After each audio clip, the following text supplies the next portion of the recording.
25-year-old Billy Williams sits in the San Joaquin County Jail. They want to talk about my name. They want to talk about what happened. Tell them to talk about who carried the kids, not why they came. Because we don't know why they came, because I wouldn't do that to somebody. Speaking out about what happened the night of the shooting and his arrest 2 days later. My parole violation right now is based off me being around where a crime was committed.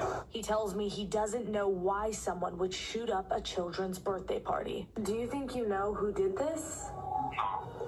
Hell no. He says he was there for his niece's party and thought he heard balloons popping, but really they were gunshots. I just started to run after all the kids that I seen in the wall.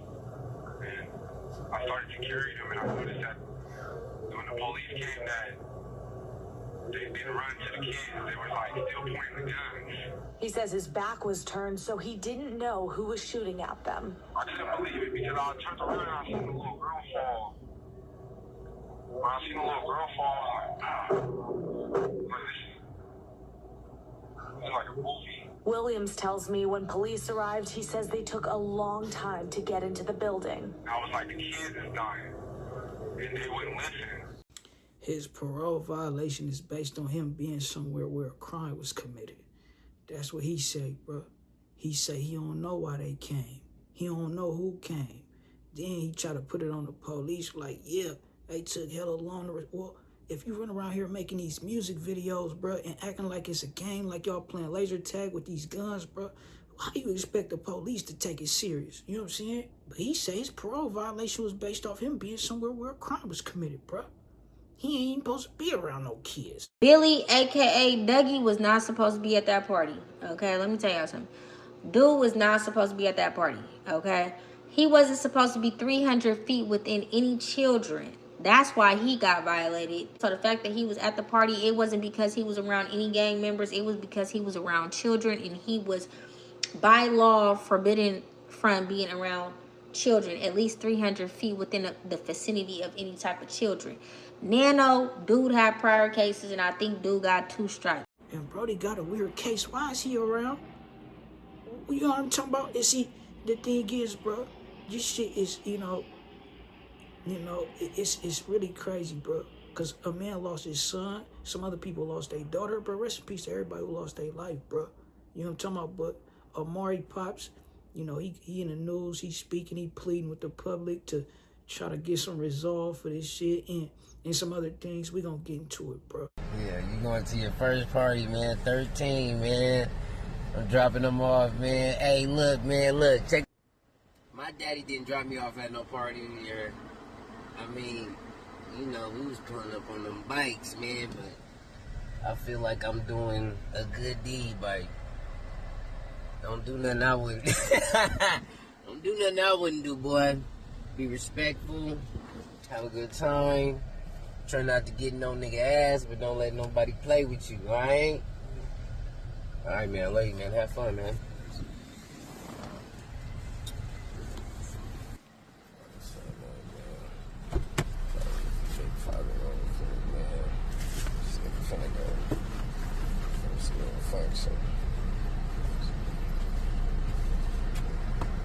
Alright, man.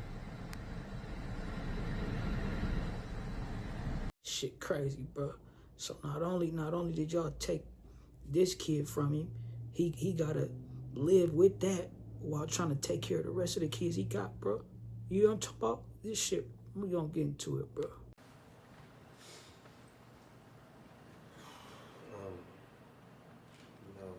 I really don't know what exactly to say because it makes me feel like I'm in a nightmare. I'm in the twilight zone.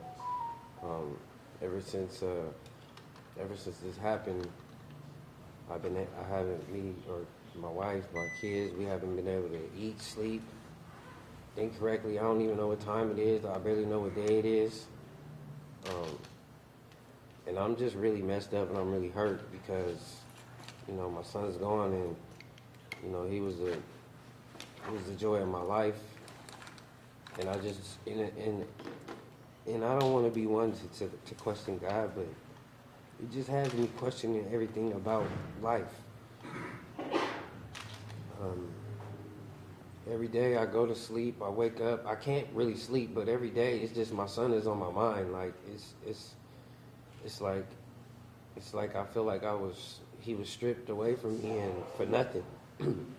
And it's just sad that me being a black man living in a black community, just being black, just and me just being who I am, and I still got to go through this, and my son still got taken away, and I've always been a positive person. I changed my life for my son ever since he was born. Like, Amari just was, the apple in my eye, and he didn't even have to say things to me for me to make the right decision. Just my kids, by alone, just helped me become a better person to make the right decision. So, like I said, man, it's just crazy that I'm going through this, and it's just. Bro, I respect him, bro, for even though it sounds like he's struggling with keeping his faith at this time. Well, not it's a battle, whatever, how you sound like he keeping his faith, bro, in this shit and trying to make some understanding of it.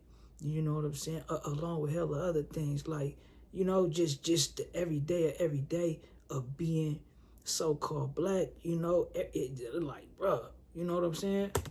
Something that I can't even imagine still, and it hurts every day, let alone, like, me struggling, in this society, just trying to make ends meet, taking care of 5 kids, and just trying to keep a job, keep my hustle going, doing my barbering thing, and trying to be the best man I could possibly be for my sons and my daughters. And it's really tough, and it really puts a weight on your mind.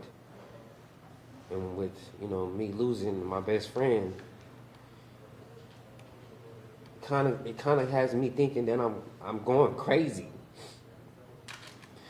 Like, I'm looking in his room. I'm looking around the corner. I'm hearing him. Am I tripping, or is he there? Because people keep telling me he's there with me. He's in my heart and all that, but I don't see him. I don't feel him. And it's just, it's like a nightmare. And I don't. Some days I wake up, I don't know what to do. I usually try to be productive, but I can't even go outside because people know me all over the world, the whole world feeling sorry for me, and it's just crazy. It's something that I gotta live. And that's another thing too, bro. You see, you didn't put yourself in a cold predicament with this shit, bro. Everybody is looking at it like, man, this shit could happen to our kids. You know what I'm saying? Community ain't safe, bro. Till them motherfuckers is put in a cage type shit. For the rest of my life, and it's really tough on me. And I really don't know how me and my family are going to get through this. I mean, we getting a whole lot of prayers and a whole lot of hugs, but in the physical, like, it's really tough, and especially for me. And whatever. And I don't care about the money, because the money, money comes and goes. Like, I just want my son back, but at the same time, like, to live in this world, you do need help, and we need all the help that we can possibly get right now, because mental help, financial help, like, whatever it is, like, it's needed, and it's not just for me, it's just to help me, and whatever I can do, or whatever the people can do to help keep my son's name alive, and to help prevent this from happening again. I need that help too as well, and I'm willing to do whatever it takes for that to happen. Yeah, just like I said, like, it's really tough for me and my family, and like, I can't even believe this is really happening to me. Like, me in this meeting right here, standing in front of you, it's still not really hitting me like this is really happening to me. And I just want the world to know that I love my son. Everybody, we all love my son, and he didn't deserve this, and we were just trying to have a good time. Seeing that video, bro, of him with his son in the car, dropping him off at the party, and just like, you know, you could just see how proud he was, bro, of his son. And you know, it wasn't like it was a championship game or nothing like that. It was just, you know, a regular day. He dropping his son off at the, and he was more than happy to do that. Just for hella shit. And support other people in the community and show some love to one another. And this is what happened. And I just wish people made, you know, better decisions. And I hope and I pray that whoever did this, you know, comes to grips with themselves and, you know what I'm saying, and do the right thing. Or if you do know who had something to do with this, I hope that you do the right thing. Because at the end of the day, if you don't do the right thing, it's just going to continue happening. And the next thing you know, death is going to be at your door. And it's not a good feeling at all. And that's pretty much all I got to say.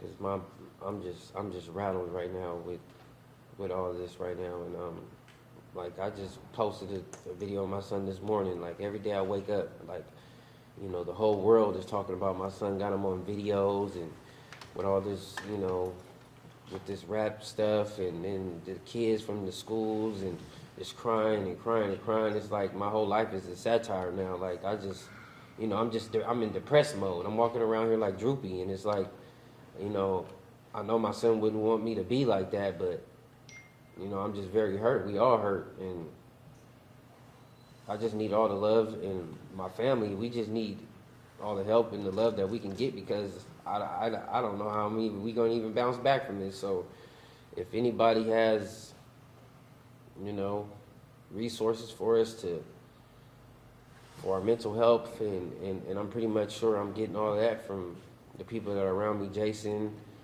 Calvin, and everybody else that's been helping, and I appreciate that from the bottom of my heart. And I just thank everybody who's been there and that's helping, you know, people that I don't know that's donated to the GoFundMe. You know, in the future, God willing, when I do get in a better mind state, I want to do something, you know, in honor of my son, for the community, for the kids, because the kids are the future. And, you know, I changed my life for the kids. So, yeah, that's pretty much it. Shit, bro. I ain't gonna lie, bro. Salute to Jason right there, holding him down, bro. Some support, you know what I'm saying? This shit is so many, bro. You know what I'm talking about? I send mines, right? I'm gonna make sure to put the GoFundMe and get the correct GoFundMe and put everything where it need to be, so you can, you know, anything you could do, right? But he said a couple things, bro. Like, for one of you youngsters, right? It would behoove you to get it all together, right? And see, you didn't, whoever committed these heinous acts, right? You done made a big mistake. You feel me? It's, you know, you gonna have to come to terms with that, right? Or whatever have you. And like he say, man, if y'all continue to go down this path, I don't know what how you think you supposed to live, bro, after ruining somebody else's life. You know what I'm saying? What you think you supposed to just ride off into the sun and have a rap career where you talk about being a mass murderer or whatever? How you think that's how it work? Even if you don't get caught, bro, by the police, like he say, the shit'll be at your doorstep. Cause that was some nerd shit. It was uncalled for, it was super careless, reckless, selfish, despicable, hellish shit, bro. You know what I'm saying? And they say, you know, they know not what they do, because if they did, right, especially the significance of it and the ripple effect, this, that, and the third, I don't think they would. But some people is just pure evil, bro. And that's the thing about, you know, living on Earth, right? Right? Being a contestant for this shit and this, that, and the third, man. Rest in peace to Lil Amari, bro. Rest in peace to everybody who lost their life up there. Condolences to the families. Shit don't mean, you know, them words, bro. It's from the heart. It's real. But that shit ain't gonna, you know, do nothing to fill that void, bro. Or nothing, bro.